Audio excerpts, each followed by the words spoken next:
माझे नाव सुवर्णा दिलीप सिंग राजपूत। मी संत गाडगेबाबा आश्रमशाळा मंगरूळ तालुका तुळजापूर जिल्हा धाराशिव या शाळेत कार्यरत आहे। मी वेतनासाठी उपोषण करते। माझे ऑगस्ट 2023 पासून मला वेतन मिळावे म्हणून मी उपोषणाला बसले आहे। एप्रिल 2024 पासून माझ्या मास्टरवरील सह्या बंद करण्यात आल्या। त्याच्यानंतर मी मुदतीच्या आत म्हणजे 30 एप्रिलला मी कोर्टात गेली, शाळा न्यायाधिकरण सोलापूर। त्यांनी मला स्टे पण दिला, पुन्हा कायम स्टे दिला आणि त्याच्यानंतर अंतिम आदेश पण माझ्या बाजूने पारित झालेला आहे। 16 एप्रिल 2025 ला माझा आदेश झालेला आहे कोर्टाचा।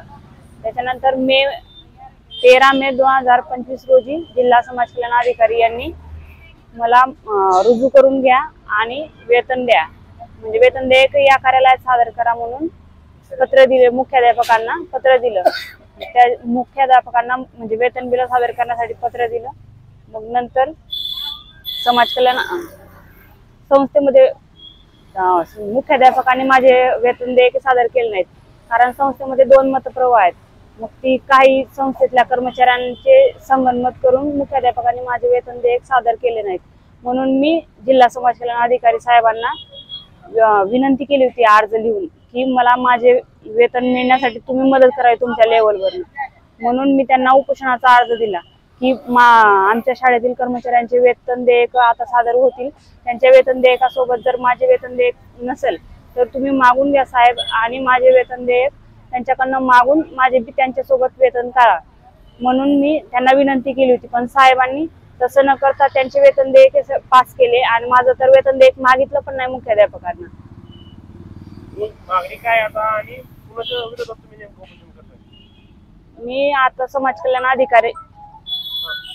कल्याण अधिकारी यांच्या विरोधात करते आणि त्याच्यानंतर त्यांनी न्याय भेटला नाही, त्यांच्याकडनं न्यायाची अपेक्षाच नाही मला। आता त्यांनी न्याय देऊ शकत नाहीत वाटतं, म्हणून मी आता जिल्हाधिकारी कार्यालयांना म्हणजे जिल्हाधिकारी साहेबांना मी अर्ज दिलाय उपोषणाचा आणि त्यांच्याकडनं मला न्यायाची अपेक्षा आहे की मला माझे वेतन मिळवून द्यावे त्यांनी।